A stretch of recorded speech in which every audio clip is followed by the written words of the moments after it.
بسم الله الرحمن الرحيم الحمد لله والصلاة والسلام على رسول الله وعلى آله وصحبه وسلم تسليما كثيرا أما بعد السلام عليكم ورحمة الله تعالى وبركاته. My beloved brothers and sisters here at Masjid Mujahideen, Philadelphia, Pennsylvania, and to all listeners and watchers worldwide. May Allah Azza wa Jal make your evening one that is blessed, and hopefully your day, the day of Jum'ah, will also be one that is blessed. Ameen. Tonight's lesson, as is well known, will be on Al-Arba'un An-Nawawiyah, Nawawi's collection and compilation of 40 prophetic traditions, the 40 Hadith of Nawawi. And tonight's lesson, we're getting close to the halfway mark of the book, getting closer to exactly Hadith number 17. Hadith number 17. So those watching, those listening, those who are following, if you have your book or your phone or your tablet, or your Kindle or your Nook, Hadith number 17, Hadith al-Sabi Ashar. The author states, rahimahullah, may Allah have mercy upon him, عن أبي يعلى شداد بن أوس رضي الله تعالى عنه عن رسول الله صلى الله عليه وآله وسلم أنه قال إن الله كتب الإحسان على كل شيء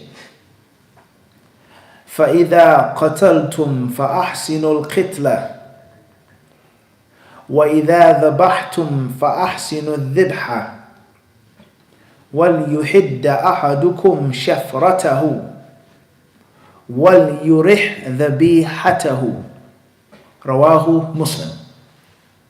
عن أبي يعلى شداد بن أوس رضي الله تعالى عنه عن رسول الله صلى الله عليه وآله وسلم أنه قال إن الله كتب الإحسان على كل شيء فإذا قتلتم فأحسنوا القتلة وإذا ذبحتم فأحسنوا الذبحة وليحد أحدكم شفرته وليرح ذبيحته رواه مسلم. Hadith number 17 is reported by a companion whose name is Shaddad, the son of Aus, and his kunya was Abu Ya'la. Shaddad ibn Aus, may Allah be pleased with him.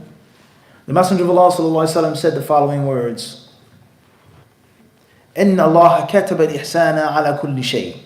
Allah Azza wa Jal, literal translation, word for word, has written. Allah has written ihsan upon, on, and for all things. Allah has written ihsan for all things. فَإِذَا قَتَلْتُمْ فَأَحْسِنُوا الْقِتْلَةَ. So therefore, when you kill, when you have to kill, when you need to kill, when you plan to kill, فَأَحْسِنُوا الْقِتْلَةَ, then kill well. Kill with ihsan. وَإِذَا ذَبَحْتُمْ فَأَحْسِنُوا الذِّبْحَ. And when you slaughter, you have to slaughter, you need to slaughter, you want to slaughter, then slaughter with ihsan. The Prophet ﷺ, he says, وَلْيُحِدَّ أَحَدُكُمْ شَفْرَتَهُ. And you should sharpen your knives, sharpen your blades, keep your blades sharp. وَلْيُرِحْ ذَبِيحَتَهُ. And you should put your animal, the animal that you wish to slaughter and sacrifice, out of its mercy. Be merciful to it, put it out of its misery. That's what I meant to say. Put it out of its suffering and take it away from suffering. While yurih, give it a break. Make it be as quick and fast and easy and simple and painless as possible. And this hadith has been collected by Imam Muslim, meaning in Sahih Muslim. Al-Musnad As-Sahih, Imam Muslim's Musnad, his book and compilation of authentic hadiths. And obviously Imam Muslim, as we know, was a friend and a student of Imam al-Bukhari. They were friends, they were buddies, and he also studied under him. But the beautiful thing about it is that Imam Muslim, rahimahullah, even though he was a friend and a student, a disciple, he was not a blind follower of Imam al-Bukhari. And Imam Muslim had his own personality. And Imam Muslim had his own scholastic reservations, things in which he differed respectfully and humbly with his teacher. That's a beautiful thing, and that's a lesson for us all. 3 things we get from that relationship. Relationship number 1, or thing number 1, is that if there's someone who's more learned than you, is there someone who has been gifted and granted something of ilm more than you, learn from them. Even if they're your contemporary, even if they're younger than you, or lighter than you, or darker than you, or taller than you, or shorter than you. Humble yourself for knowledge. Not for the person, but for the ilm that they bear. And if you don't have the humility to humble yourself to seek knowledge, you'll never ever get knowledge. You'll never learn. If you're always overcritical for your teacher, finding faults and mistakes and error in your teacher, you won't learn. As the scholars of Islam, they used to say, من صاحب العالم ناقدا رجع عنه أو منه فاقدا. Whoever accompanies a scholar critically will leave the scholar with nothing. من صاحب العالم ناقدا رجع منه فاقدا. If you're always pointing out, yeah, that's right, no, like this, fix this, you won't get much. So humble yourself for ilm. Number 2 is that it's not prohibited for you to be a friend of your teacher. Of course, there are boundaries. There are parameters. And there's some times in which friendship and learning go like water and oil. They don't mix. Sometimes. Because you joke with your friend. You bust on your friend. You make fun of your friend. Your friend can't tell you no. You don't have all of the etiquette with your friend. Man, come on, man. Open the door. Stop playing. Pick up the phone. It's me. That's how you talk with your man. What's up, hot? What's going on? That's your friend. And this person is your teacher. So there is a limit and a balance. Number 3 is that when you do have a friend, you do have a teacher, it doesn't mean that you trash your brain and you do away with your mind that Allah gave you. That's my man, we good, I learned from him, but in this issue, I feel differently. I feel this is better. And there's no disrespect in that. And that's true friendship. It's someone that would tell you to your face, I don't know about that one. I think maybe such and such. With respect to your face as a good friend. All right? But that doesn't mean that it pushes you to the extreme as some brothers think and feel is that you have to constantly criticize and differ with your friend. That's also unhealthy. And what you're always differing and arguing with your friend all of the time. That's not good either. So there's harmony, but every now and then it's, you sure about that, Sheikh? Such and such, you talk. That's my man, But there is a limit, right? So Imam Muslim, rahimahullah, he was a student of Bukhari. He was the friend of Bukhari. And he also was his own independent scholar. He was not a carbon copy of Bukhari. His book, Sahih Muslim, is not a carbon copy of Sahih Bukhari. Sahih Muslim is not a photocopy of Bukhari. It's a different book. It has its own style. It has its own body and attitude with it. There are similarities, of course. There are parallels. But Sahih Muslim is what? Total different work. He didn't just copy and paste and bite from Imam al-Bukhari. It's very important for us to understand that. All right? Those 3 points, we learned that from Imam Muslim and Imam al-Bukhari. And of course, if you read the biography of Imam Muslim, whether it's an audio or a video or tape or online, you'll find many interesting facts about his life and what type of personality he had. Khayr, inshallah, that has nothing to do with our class tonight. That's just appetizers, right? Inshallah. All right. So, hadith number 17. Who's ready to recite it? We heard enough of Muslim, Bukhari, blah, blah, blah, blah, blah.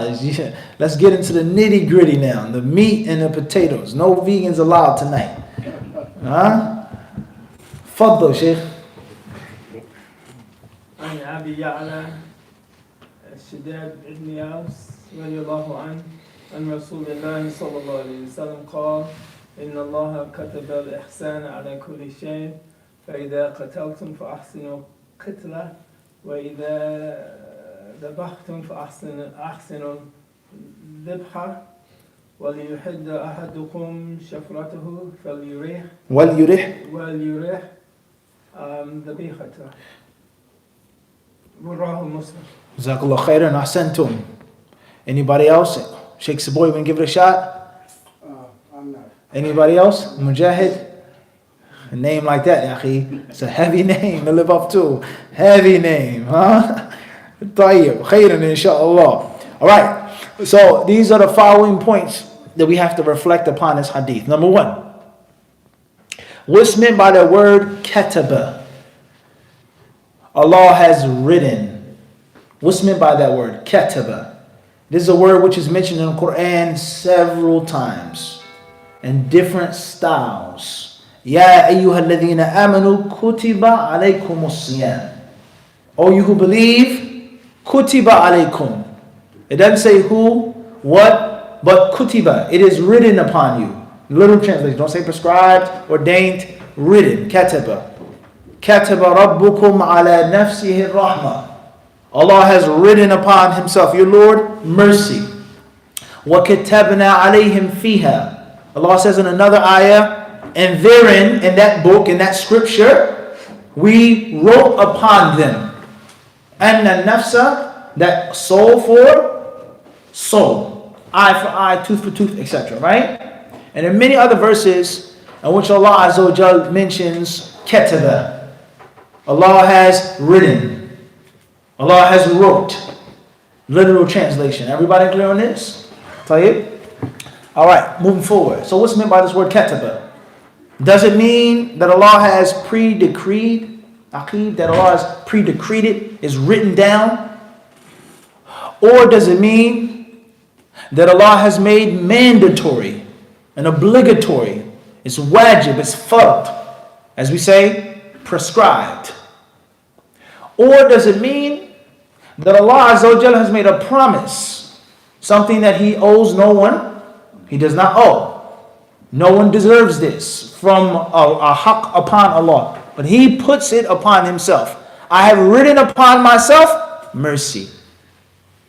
I have written upon myself, inna rahmati sabaqat ghadabi. The Hadith Qudsi is that my mercy is greater than my wrath. And Allah's wrath is terrible, quite terrible. Quite severe. But Allah's mercy is what? Greater, bigger, larger. It outstrips, it supersedes my wrath. So what's meant by the word kataba? It could mean Allah has ordained. It's going to happen. And it can also mean awjaba wa farada. Allah has made it mandatory upon you. And it can also mean as a promise that Allah took upon Himself. Everybody understand this?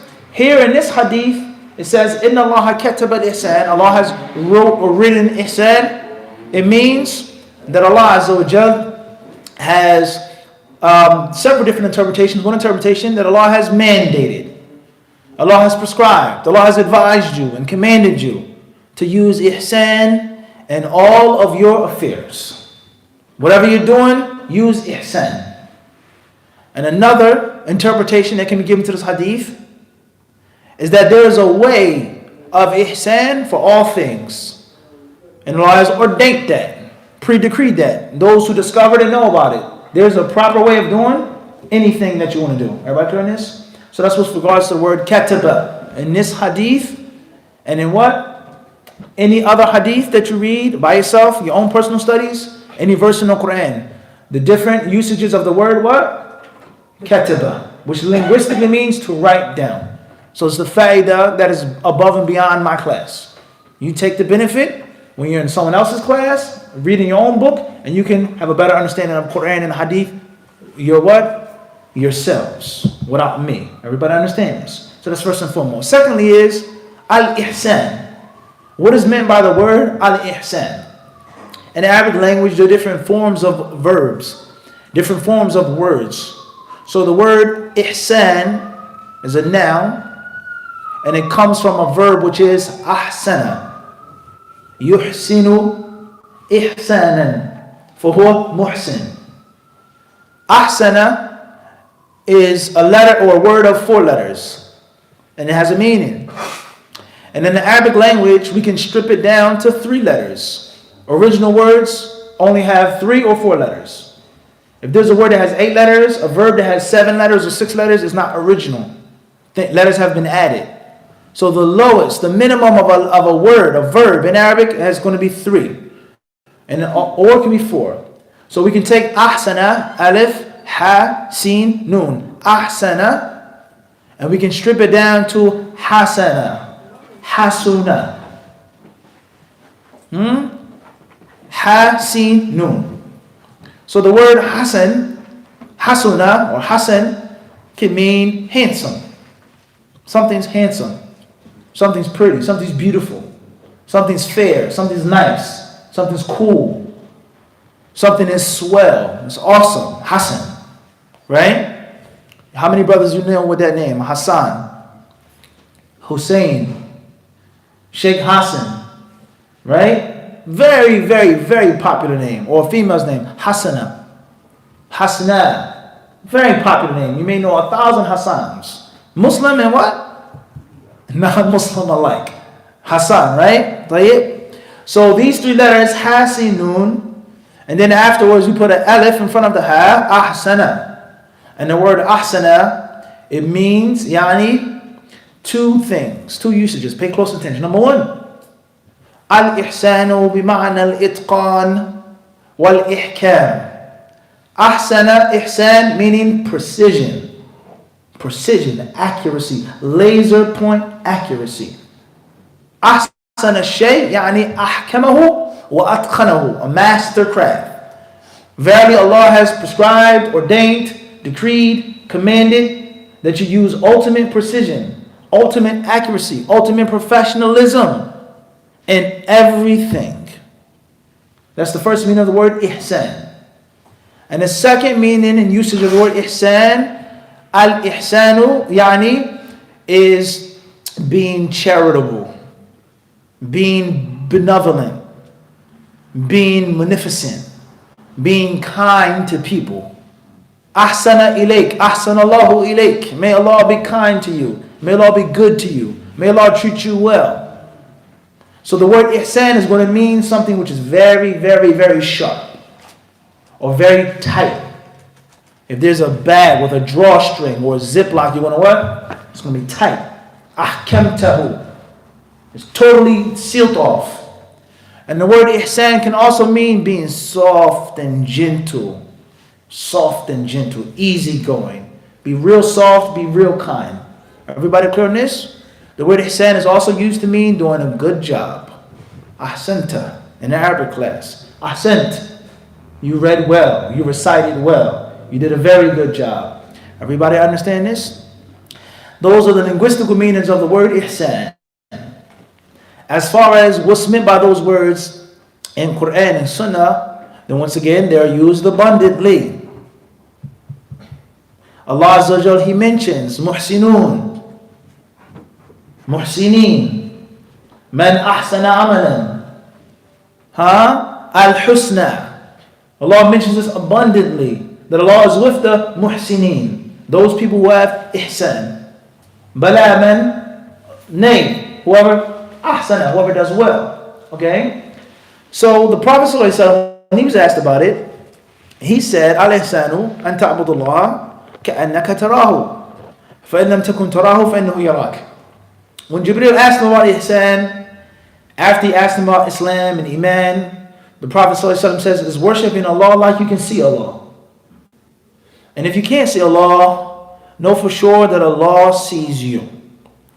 Alright? So ihsan could mean benevolence, or could also mean sharpness, professionalism. Alright? So the hadith tells us is that Allah has ordained, prescribed, mandated, commanded, Allah has ordered precision in all things. When you do something, do it precise or precisely. When you do something, be a professional about it. Be sharp. Never be dull. Never be sloppy. Never leave a ragtag type of job. Make a clean cut. Whatever you're cutting. Another meaning of the hadith translation is that Allah has prescribed kindness and softness and tenderness in all things. Whatever you do, be merciful. Be kind. Even when there's bloodshed. Even when there's what? When there's bloodshed, never exaggerate, never go overboard. Put the person out of their misery, whatever it may be. So that's what's meant by the word ihsan. Alright? So there is the concept of al-ihsanu fi ibadatillah, and then there is al-ihsanu ila al-khalq. As far as ihsan, when it comes to worshiping Allah, then we've explained that. It's the pinnacle of worship, is that you run to do the good deeds, and you run from the bad deeds. Or maybe you may not have the ability to do both. Worship Allah as though you see Him. And if you can't reach that level, then Allah sees you and you run. Everybody understand this? Tayyib, moving forward. So therefore, that's what's meant by al-ihsan fi ibadatillah. And then there is al-ihsanu ila ibadillah. Doing ihsan towards the creatures, not just humans, but creatures. You help someone out. You make ihsan with your wealth. Charity. Sadaqah. You give money to orphans. You give money to poor, destitute people. You take care of a widow. You take care of someone who doesn't have much. Someone who's down and out. You give sadaqah to the masjid. You give sadaqah to this university. You support this, etc. Right? And then there's al-ihsanu. That's al-ihsanu bil-mal. Al-ihsanu bil-ilm. Is that you're generous, kind, giving with your knowledge. Someone asks you a question, you answer the question. Someone asks you to speak, you speak. Someone asks for advice, you give them advice. Someone is not giving you the full necessary respect that you deserve, you still give the ilm, etc., etc. Spreading the knowledge, spreading the deen. Number 3, al-ihsanu bil-badan, is ihsan with your physical body. Muslims who are scared, you protect them. You're just a security guard. You know, it's not all about knowledge in Islam. It's not all about money in Islam. You may have muscles. You may know how to fight. You may have a scary, menacing presence, right? And the person sees you standing there, and they lose the idea of breaking into someone's house. They lose the idea of doing something wrong or ill to a Muslim or anybody. You help out the people with your what? With your physical prowess. Everyone understand this? Helping someone, lifting something up, whatever it is that you do physically. You're a carpenter. Brother needs a wall built. He needs this put in. I only got $500. The job costs $1,000. Labor with the parts, no problem. Bismillah, I'll do it for you. No problem. Just buy the supplies. We go to Lowe's. You buy the lumber, the nails, and I'll put it in for you. No problem. That's ihsan with your what? With your physical body, with your skill, your craft. And then there is al-ihsanu bil-jah. Is being a muhsin with your name, with your clout, with your reputation, putting in a good word for someone. Say, I'm trying to go to the Islamic University of Medina. Can you help me out? Sure. I'll write you a letter. I'll talk to one of my professors for you, inshallah. My brother says, I'm trying to get married. And the sister, she says she listens to your classes and she watches your class. Can you put in a good word for me, Mufti, please? Khairan, inshallah. He's a good brother, hopefully, bidnillah. You help someone out through your what? Your clout. Not money, not knowledge, not physical ability, but with your what? Your name. The moment that they hear Fulan co-signed it, no problem, give them the job. The moment that they hear Brother Fulan spoke up for them, they'll say what? Alright, no problem, we'll help them out. You help people out and you're not stingy with your name and your reputation, right? So these are all different manifestations or types of al-ihsan. Alright? So the hadith says is that Allah has prescribed and ordained ihsan in all affairs, all matters. Everything that you do, practice ihsan. What are some examples of things that we have to do? One may ask. The Messenger of Allah sallallahu alaihi wasallam says, فَإِذَا قَتَلْتُمْ, when you have to kill, meaning is that killing is a necessity of life. And he who wants life to be without no killing, no bloodshed, no death, is not living in the real world. It's always been a part of life. From insects to fish to birds to animals, let alone to the oppressive, greedy human being. There have always been wars and there will always be wars. There will always be greed, there will always be tyranny, there will always be a bully. There will always be someone who's a wrongdoer. That's how humans are. There's always going to be an aggressor. It's always going to be self-defense and offense. That's how things are. Just accept the reality of life. Man is a violent creature. People that talk about nature and being a vegan, and they talk about don't eat meat, it's going to make you aggressive. be natural, the earth, the herbs, the energy of the earth, the cosmos, so on and so forth. Okay, no problem. Let's go to the forest. Me and you are going to walk into the forest. How many violent things live in the forest? How many predators in the forest? How many bugs can bite you and sting you? How many fish? How many birds? Everything in the existence, if you really look at it, is very violent. It's volatile. Watch National Geographic. Look at the spider. Look at this praying mantis. Look at this seal, this walrus. Look at this fish. Look at this shark. Look how the birds. Think about birds, how birds fight. How fish are aggressive. That's the nature of things. So if you actually want to talk about nature, nature is not always peaceful.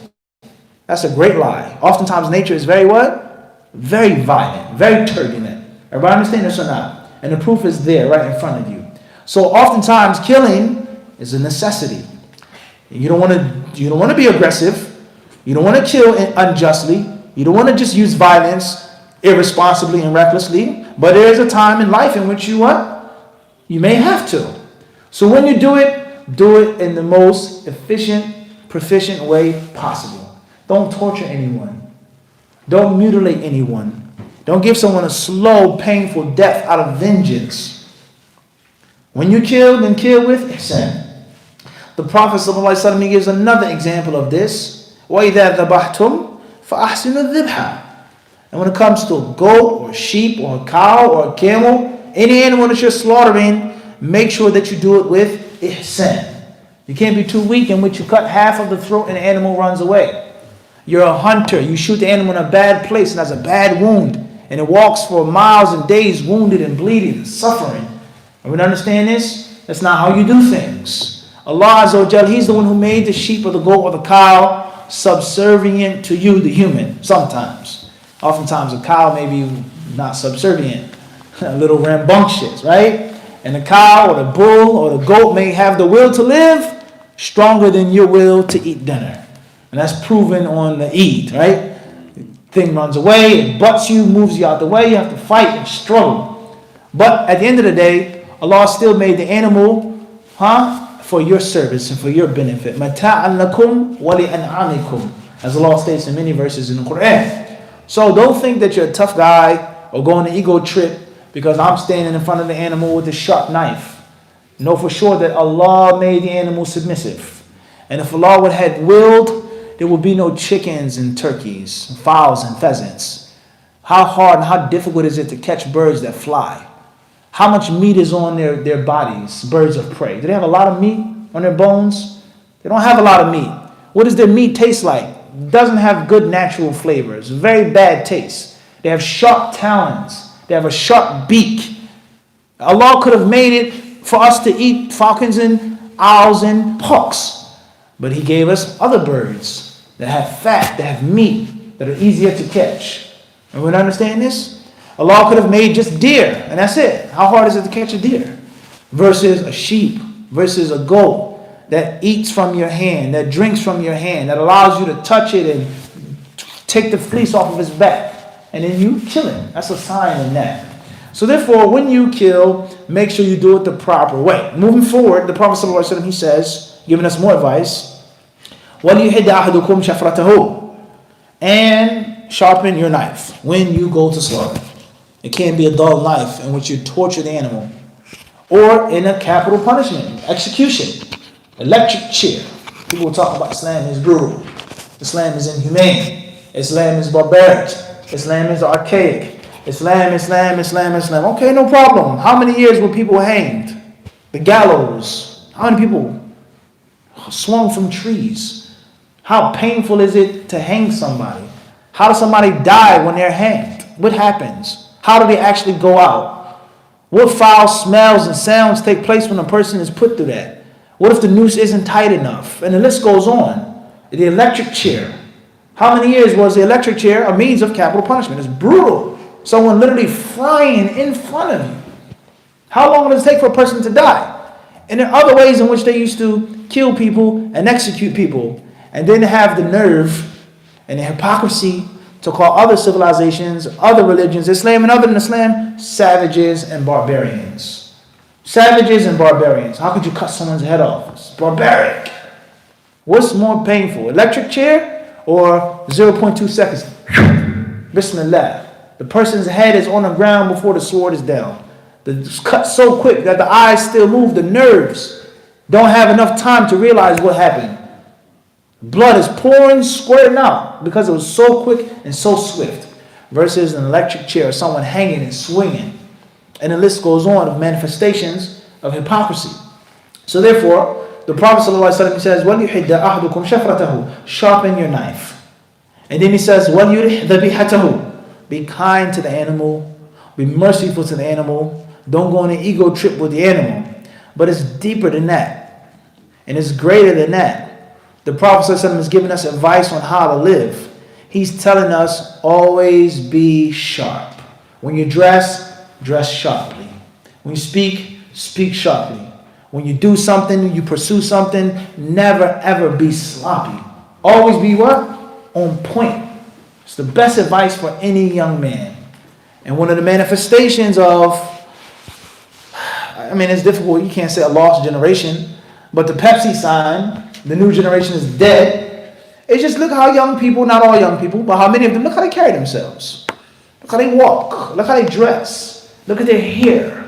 Look at their shoes. These are all telltale signs of ultimate sloppiness. That their mentality is sloppy. Their attitude is sloppy. The I don't care, nonchalant attitude. Your parents say you tie your shoes. There's wisdom, and your mother telling you that. Your grandmother telling you, tie your shoes, boy. Don't walk on the back of your shoes. It's a reason behind it. Why? What's wrong? They're my shoes. Okay, big deal. Walk on the back of them. But that mentality, making up your bed in the morning, brushing your teeth before you go, that is a reason behind that. And that type of mental discipline is going to spread to other aspects of your life. And that type of nonchalantness, not caring who gives a, I don't give a, so what, get out of my face, I can do what I want. And it will also what? Carry on to other aspects of your life. There's no question about that. If you don't care about your appearance whatsoever, you're not going to care about other people and other things and other responsibilities and other duties. You can't even brush your teeth, comb your hair, brush your hair, whatever hairstyle you have. You don't have to have a low hair. If you got an afro, no problem. You got braids, no problem. Some types of dreads, all right, no problem. Bald head, whatever you got. However you dress. You don't have to be a three-piece suit. But there's no excuse for being dirty. And there's no excuse for being smelly. And there's no excuse for you not to spend 10 minutes on how you look before you go outside.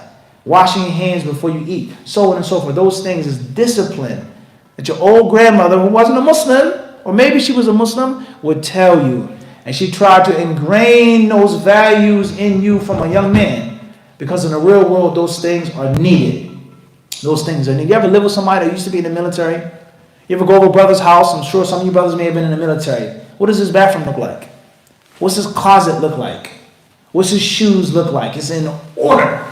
And he's not in the military anymore. He's not fighting anymore. But that discipline, what? It carries on to other aspects of his life. I'll be there at 10:30. You know for sure, rain, hail, sleet, snow. Brother Falan is what? He's going to be there at 10:30. He's going to be there at 10:29. No doubt about that. Be it in there. Versus the other brother who's always dragging his feet. Inshallah, I'll be there when I be there. Relax. What's the big deal? It was only 10 minutes. It was only 15 minutes. Chronically, constantly late. So the Prophet ﷺ, he says, if you have a knife, don't allow the knife to rust. Do not allow the knife to become dull. Do not allow the knife to just sit there, but sharpen it. In all aspects of what? Your life. Knowledge and ilm. Let the ilm be what? Crisp and precise. Your English, your Arabic, crisp and precise. You don't give no khutbah, inshallah, and alhamdulillah, and that's all I got to say, and that's it. That's how they give a khutbah.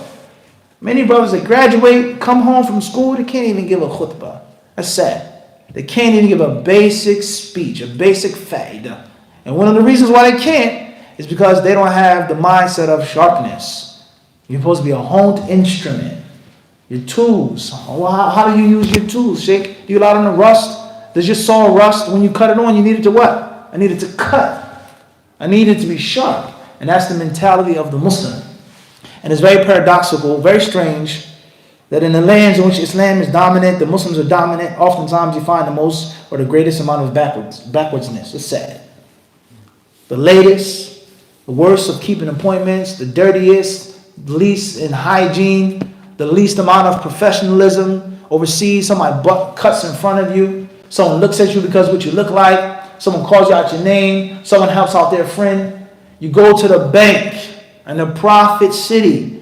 You wait there for an hour for the president of the bank or the director of the bank to come. You sit there, you wait. He comes, sits down, drinks his tea, drinks his coffee, he chats, makes a couple of jokes, he goes back out the office. You say, Assalamu alaikum, I'm waiting here. Inshallah, I'll be right back. Don't worry, be patient, have supper. You come back, 2, 3, 4 people in front of him in the office, like, what is going on? And then when you say, I need this and that, okay, inshallah, I'll do it for you. I'm doing you a favor by being a director of the bank. That's a sad mentality that many Muslims have. In the Islamic university, you need a paper signed. You need a stamp signed. You'll find somebody complaining on the phone. Oh yeah, I got some students outside my office. Let me call you back. I'll let you know. Like, what do you mean? It's your job. You're not giving me sadaqah by stamping on paper. That is your occupation. It's your job. In Islam, we use it conveniently for our laziness, for our lethargy, our breaking promises, not keeping our word. We use Islam as an excuse. The first thing we say when a brother breaks his word, we say, MashaAllah. First thing a brother says when he doesn't intend to come, Inshallah. He doesn't even try, he doesn't even attempt. And the Prophet ﷺ, he taught us, keep your knives what? Sharp in all affairs of life and all aspects of life. Khairan inshallah ta'ala. Moving forward. With regards to slaughtering, then of course, or with regards to capital punishment, that's a long discussion. We don't necessarily have to talk about that here. Masjid Mujahideen. And what is the Islamic stance on capital punishment and a person who faces death and how that person is to be executed. We don't need to talk about that. What's important is that there is a penal code in Islam. There are hudud in Islam. There are punishments and there will be criminals, and there are laws for dealing with those criminals, just like there are laws of the United States. Everyone understand this? Just like police have guns and they use those guns. They enforce the law. They enforce what they believe is the law for the benefit of the people. Right? So that's a discussion in itself. What happens, or what does a person do to deserve capital punishment in Islam? Like we mentioned, that the blood of a Muslim is sacred except for 3 things. And from that is apostasy. Alright, moving forward. Also, we have slaughtering the animal. How to slaughter the animal. What is the etiquette of slaughtering? What are some of the innovations that people do when they slaughter? Bid'ah, things that the Prophet never did, never said, never encouraged. And the people, they ritually do that. You go to the slaughterhouse on the Eid, you'll see all types of mistakes, all types of problems, all types of things. You say, what in the world? What did he just do with the animal? He made wudu on the animal, ghusl on the animal. He made salat with the animal, standing by my side. You see all types of crazy stuff. Or you see people doing the opposite, disrespecting the animal. See people dragging a goat, dragging it, pulling it, not just a couple of feet, a couple of yards. And we have to be realistic. Islam is not some cosmetic religion. Some of those animals aren't that easy. It's not just bismillah. No, some of those animals are tough. I've chased sheep and goat over fences, through fences. Wallahi, 2, 3 people, you cut it off, you grab it, you pull it, literally. Let alone a big animal. Bull. One time we slaughtered a bull in New York City. I've never seen brothers run that fast in my life. The bull was charging at him, full speed ahead. All right? So sometimes, I'm sure you brothers have stories too. The goat in the back of the trunk, right, Mujahid? It was on 63rd and Spruce. You remember? You probably forgot. I remember. What's important is that there is an etiquette of slaughtering. And from the etiquette of slaughtering is to avoid unnecessary roughness with the animal. Avoid unnecessary roughness with the animal. Also, is to avoid practicing innovations. The best guidance is the guidance of the Prophet ﷺ. You can't get to Jannah faster than Muhammad ﷺ. Your way can never ever be better than Muhammad's way, period. It's nothing you can do to get you closer to Allah more than the Prophet. And we have to understand that. What type of knife you use. Can you slaughter with your left hand? Do you have to say Bismillah? Is it a mandatory? Is it a condition? What if a lot of you forget saying Bismillah? Can a woman slaughter? Can a woman slaughter if she's menstruating? What if a person is both right-handed and left-handed? Can they slaughter with their left hand? What is the proper and the best and most preferred way of slaughtering? How old does the animal have to be? 6 months, 2 years, male, female, goat, sheep, ewe, lamb, ram. Fiqh of slaughtering. How to slaughter a camel properly. What is the minimum age for a camel to be offered? What is the minimum age for a bull or a cow to be offered? There's a fiqh to slaughtering. And there's a proper way of doing it, and there's a what? An improper way of doing it. Khayr, what has to be cut from the throat? Everything or just one thing or two things? There's a fiqh, a proper way of slaughtering. Of course, it's not rocket science. It's not rocket science. We're not acting like it's calculus. But there is a what? A proper fiqh of doing it, and many people, oftentimes, they do it impermissibly and in an incorrect way. Khayr, inshallah. So, that's the interpretation of that hadith. That's the meaning of that hadith. As far as the benefits of that hadith, benefit number 1 is the obligation of professionalism, the obligation of sharpness, the obligation of cleanness, being clean, sharp, on point, the obligation of kindness, the obligation of being soft and tender. The toughest man is the softest man. The most hardcore guy is the one that has the most mercy, no doubt about that. Real tough guys, they know when not to be tough, when to be merciful, when to be kind. Real warriors. Also from this hadith we see is the permissibility and the legality of killing in Islam in times and instances. Anyone who's going to take those words and copy and cut and paste, we're not responsible for what they do. You can cut and copy paste anybody's words. You can take someone's speech and put together a collage of lectures and edit it professionally and make it look like a whole different lecture. So we're not responsible for that. What's important is the legality of taking someone or something's life in the proper time and in the proper place according to the teachings of Islam. What you're doing, what you're thinking about with these people in this country on the streets, we're not discussing that. We don't have to clear. We're not even talking about no nonsense or any foolishness. Clear. Also in this hadith is the legality of capital punishment. Someone lobbies for the abolishment of capital punishment. There should be no capital punishment ever in Islam, in the Sharia. The Sharia has to be revised. It has to be reformed. People, if someone commits murder, they're clearly proven guilty for murder. The heirs of the dead don't forgive them. They say we want justice. Lock him up for the rest of his life. Give him life in prison. There should never be no capital punishment. That's inhumane. The sudden la abadan. You cannot change Allah's laws. And if you change Allah's laws, it's a serious problem that you will have with Allah on the day of judgment. So in this hadith is the affirmation of the Islamic penal code, the criminal law. And from that is the legality of capital punishment in the proper time and in the proper place. In this hadith is the recommendation and the command of sharpening the knife. You use a whetstone, a grindstone, whatever you use to keep your tools sharp. Also, last but not least, is the prohibition and the impermissibility of torture. The prohibition and the impermissibility of torturing a thing or person or an animal. Either the person is left alive or they are put to death. There is no in-between in Islam. I'm going to beat them to a bloody pulp, let them get well for 2 more days, throw cold water on them and beat them up again. Tie them up, string them up, yoke them up, clip this off, pull this out of the socket, attach this to him. Abadan. None of that is allowed in our Islam, right? It's not allowed. It's prohibited in our Islam. So we'll stop here tonight. We ask Allah Azza wa Jalla to allow us to understand this hadith and to implement it and to put it into practice in our lives. And with Allah, the Mighty and the Most High, is all success.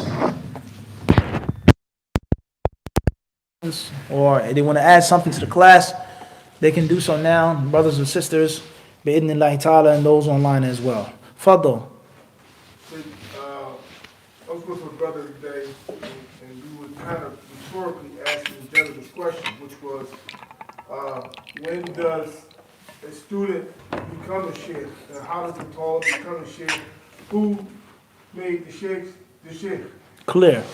Crystal clear. Very commonly known or commonly asked question or concern is, when does a student of knowledge graduate from being a student of knowledge to being a sheikh or scholar? Who declares that? Who determines that? How do sheikhs become sheikhs, etc.? Very good question. And one way of answering the question, you can answer the question philosophically by saying that a student of knowledge never ceases to be a student of knowledge, ever. He's going to be a student for the rest of his life. Meaning, his hunger and his thirst for knowledge and for information has to be perpetual. You never ever stop being a student. You don't become complacent. Khalas, I've memorized the Quran, I memorized Sahih Bukhari, or the summer I've done this, I graduated from Azhar, from Egypt, I went to Timbuktu, now I'm done. The rest of my life is just business. I want to make money, buy homes, I want to be in real estate, I want to get married to a couple of wives, I want to do this, I want to do that, and I'm not a student anymore. I don't have to study rigorously anymore. I don't have to review anymore. I'm about getting money. Okay? I'm on real estate. I want to buy homes in Philadelphia, and I want to enjoy myself, right? This is realistic. That is totally wrong. You came back from Timbuktu, you came back from India or Pakistan, you graduated from Azhar Sharif, they gave you this tazkiyah, this ijazah, you're still to be stuck in the library like day one. And you're still to keep the studious nature from what? Day one. So you never ever stop being a student of knowledge, the mentality, the mindset of being hungry. We differ on an issue. You ask me a question, I say, I don't know. Allah knows best. Allah knows best, and let me go to the library and get the answer for you. I'll be right back. I'm going to call you back. I'm going to find that for you. I don't know, but I'm going to get it. That mentality can never leave. And the moment that mentality leaves, you're done. You will forget knowledge. Knowledge will fade. You will become rusty, let alone your behavior. Okay? I don't have to carry myself as a student of knowledge anymore. I can do what I want now because I made it. Class, I graduated. I'm popular. I'm famous. I'm a celebrity. I don't have to behave as a talib al-ilm anymore. That's a problem. That's a problem. So the first part of the answer is none. The second part of the answer, what you're actually asking about is, there is no defining line that is agreed upon. There's no defining line that everyone agrees on. Some people say that a student of knowledge graduates to being a sheikh when he's proficient in most areas. You throw 10 pitches at him, he hits 7 of them. Double, triple, home run in the batting cage. He's a good batter. He's batting 400, 450, 500. Not a perfect batter, but what? He's a slugger. He's a lead-off batter, the clean-up batter. He's hitting the ball.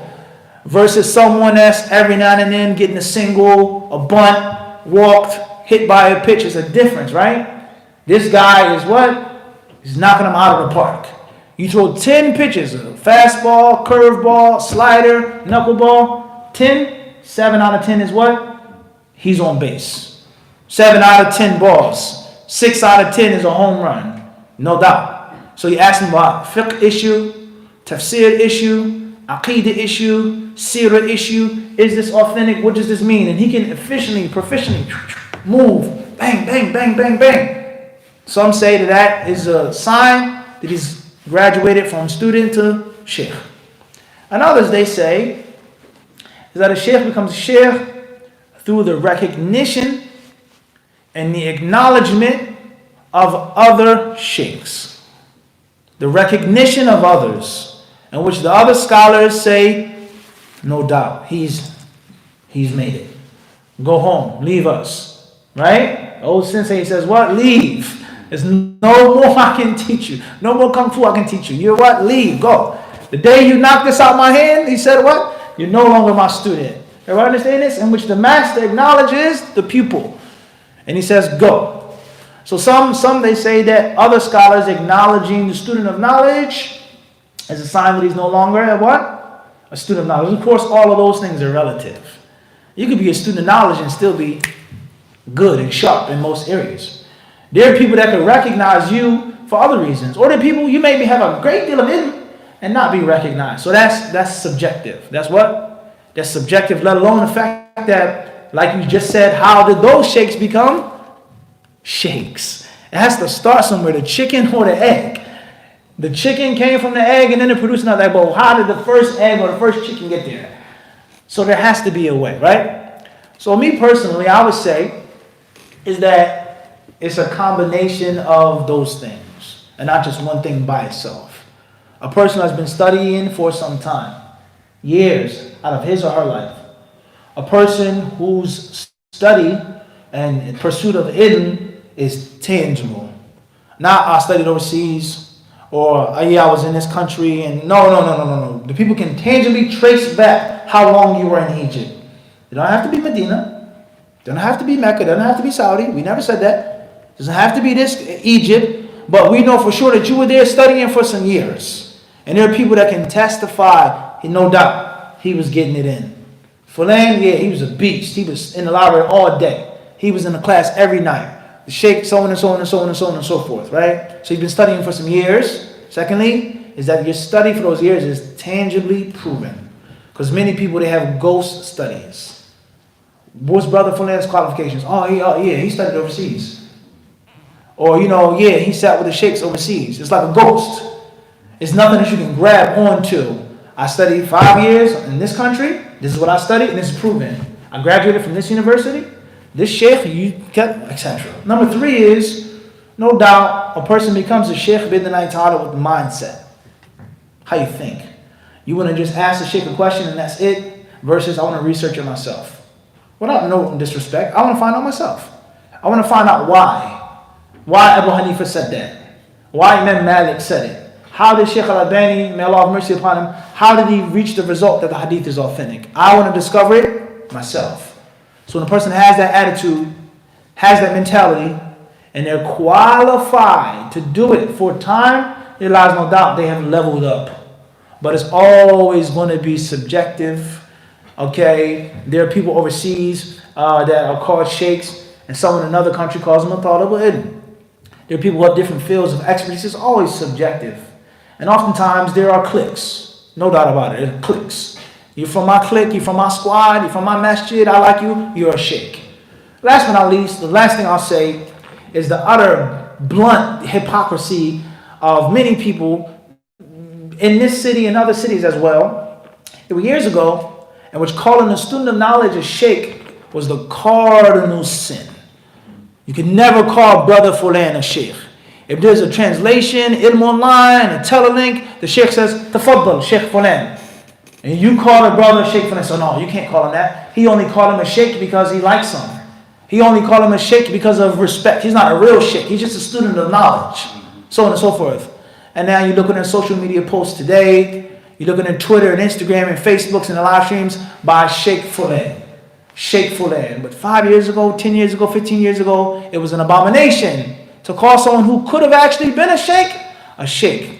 So the person who got the PhD, the person who studied for all of these years in Medina, no way he's a sheikh. But the dropout, the one who studied for a year and quit the language program, we call him a sheikh. It's filthy hypocrisy. Filthy hypocrisy. You can just go and you read the stuff online. There's no sheikhs in the West. No scholars in the West. Now the brother, he's magic wand, in front of his name is Sheikh Fulan al-Fulani. So these people, they have no principles, they have no parameters. They do what they want, how they want, when they want. But there is a scientific process for a person to become a sheikh. That's in Arabic. As far as a scholar, and a scholar is a mindset in my book. He's a scholar, meaning he's studious. He wears glasses, he's skinny, he's frail. The stereotypes that are associated with someone being a scholastic person, a nerdy type of person, right? So what's important is, in summary, there is no one defining rule. There's a collection of context clues. And bi'idhnillahi ta'ala, the most important thing is the amount of knowledge, the longevity in knowledge, the behavior with the knowledge, and it allows no doubt people acknowledging that this person has put in a great deal of service and seeking ilm, teaching ilm, and he deserves that honorific title. Wallahu a'lam. Any other questions? Fadl Sheikh. Yes. I once saw a beheading, okay, and they cut his head off maybe halfway. It was hanging. It wasn't all the way. It was later said that they announced the crime he had committed was smuggling drugs into the country. And it was said, I'm going to ask somebody, is the reason they didn't cut it all the way off was because of the nature of that crime. Is that your Jews? Is that permissible to halfway, or I'll tell you, someone being decapitated halfway, their head being cut off halfway because of the nature of the crime. It was not like they committed murder, they were smuggling drugs, so on and so forth. No, it's either on or off. If the Qadi, the Islamic judge, inshallah, he's just and fair and impartial and knowledgeable and aware of the case, he decides that this person, حكم عليه بالإعدام, خلاص, execution. Once the decision has been given properly, and his life is taken, his life is to be taken. That was a mistake or that was an error. Me personally, I've seen people being decapitated before, unfortunately, or fortunately, Allahu Alam. And I've seen someone attempt it and fail. I've seen somebody not do it the proper way. And someone else had to come behind him and say, give me that, give me the sword. And then what? Split second later, the head was feet away from the body. So there's a proper way of doing it and a what? An improper way of doing it. Cutting it half off, mutilating the body, leaving it in a gruesome image for the people is prohibited. And if you're too weak, then it's impermissible to do that. Just like it's impermissible to slaughter if you're too weak. And when scholars are asked about, can a woman slaughter? Is it permissible for a woman to slaughter herself, or does a man have to do it? The answer is that a woman can slaughter as long as she has the strength to do it. Physical strength and internal strength. I've seen brothers start crying or shake and the knife drops and it's like, what are you doing? You gotta finish. You can't just leave it halfway like that.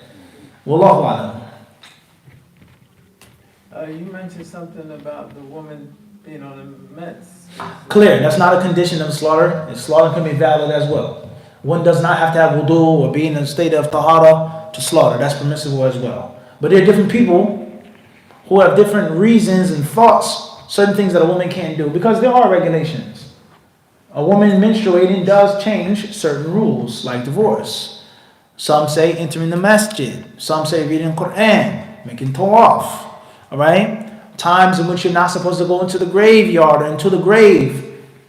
Different types of metaphysical purity or impurity. But that's not one of them in any authentic hadith that the scholars have mentioned. Wallahu alam.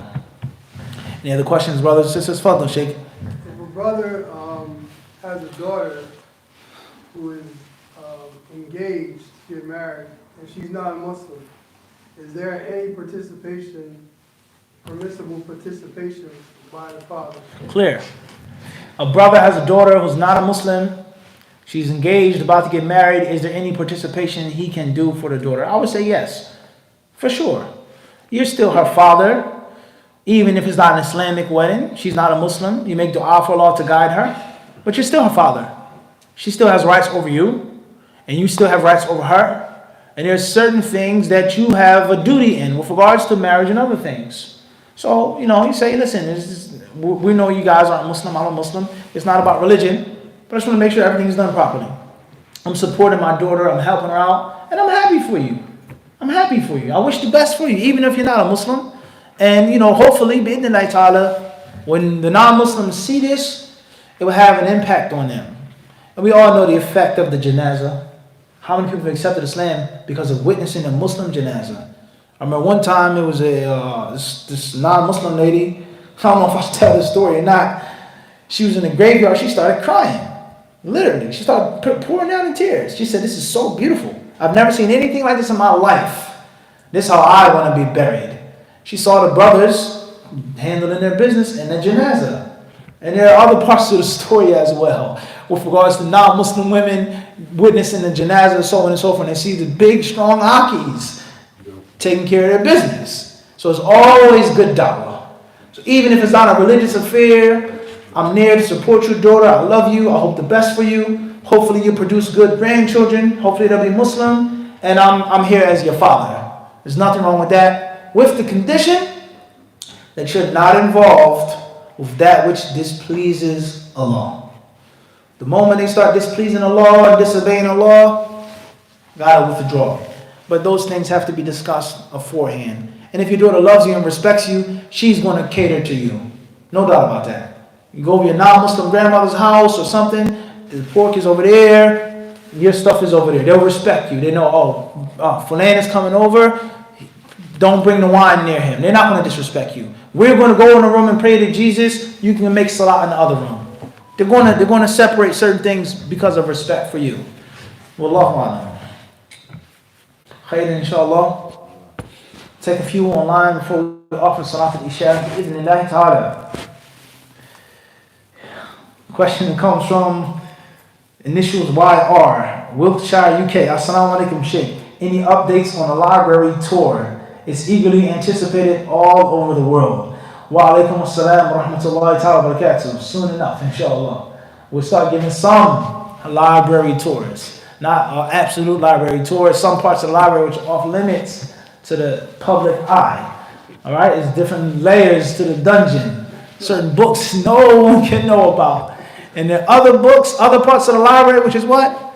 You're more than welcome to see. And alhamdulillah, we try to share books on a live stream. We introduce this book, get this book, buy this book. We try not to be stingy. But, do guard your secrets, right? Bi-idhnillah. Tayyib. Next question. Assalamu alaikum, Mufti. From UK, London, UK. How to deal with an extremely narcissistic father who condescends his children and everyone else around him and puts a strain on our relation with others every day due to his actions. Make dua for him. Make dua for your father. Ask Allah to soften his heart. Ask Allah to expand his mind. Only Allah knows what your father experienced when he was younger. Who knows what he saw? Who knows what he went through? Be merciful to him. Have compassion. And give him advice. Give him nasiha. Bi-idhnillahi ta'ala. And don't allow your father to force you into anything which is a means of oppressing and wronging others. That's the best advice I can give you.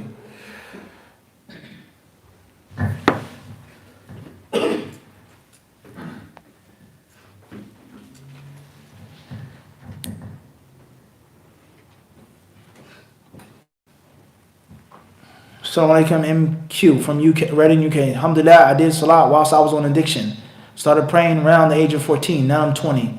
Ain't got much I don't know what that word is, flopped A levels. I dream of Medina Uni, but only Allah knows how. Realistic, that is, my family need support. I deal with waswas daily, beneficial advice, sensei, inshallah. Keep dreaming. Nothing is impossible for Allah to do. Nothing is difficult for Allah to do. Allah can make anything happen. You keep dreaming, and you keep trying to obtain your dream, idhnillahi ta'ala, and keep fighting the waswas. Keep making those supplications. Keep reading the Quran and the adhan. Okay? And don't give in to the waswas. Do not listen to the waswas. Do not justify the waswas. Do not legitimize the waswas. Nothing about waswas makes sense. Nothing about it. Why wouldn't you know how to make wudu? You're born Muslim, you're raised Muslim, you've been Muslim for 10 years. Why do you have to spend 10 minutes checking your wudu? Why do you have to go back to the bathroom to make wudu? Why? What's so difficult about making wudu? That makes no sense. Who are you making the wudu for if it's not for Allah? Why are you making wudu except for salah? This waswas from beginning to end is nonsense. And the thing which feeds the waswas and allows it to grow is like a fire. The more air and oxygen you give it, the stronger the fire becomes. You have to smother the fire. You have to suffocate it. And that's waswas. And every time you listen to it, you validate it, inshallah, maybe, let me double check, let me ask again, Sheikh, can you answer it again? I know you answered it 10 times, but you're making the waswas stronger and stronger and stronger until the waswas conquers your mind and conquers your heart. That's my nasiha for any Muslim, many Muslims suffering from waswas. Ameen. Khairan, inshallah. Alright guys, I want to stop our live stream tonight. Thanks a lot for watching and for listening, taking your time out, showing love and your respect. Jazakumullahu khairan. May Allah Azza wa Jalla give you the reward and give you the beneficial facts and information. Assalamu alaikum wa rahmatullahi wa barakatuh.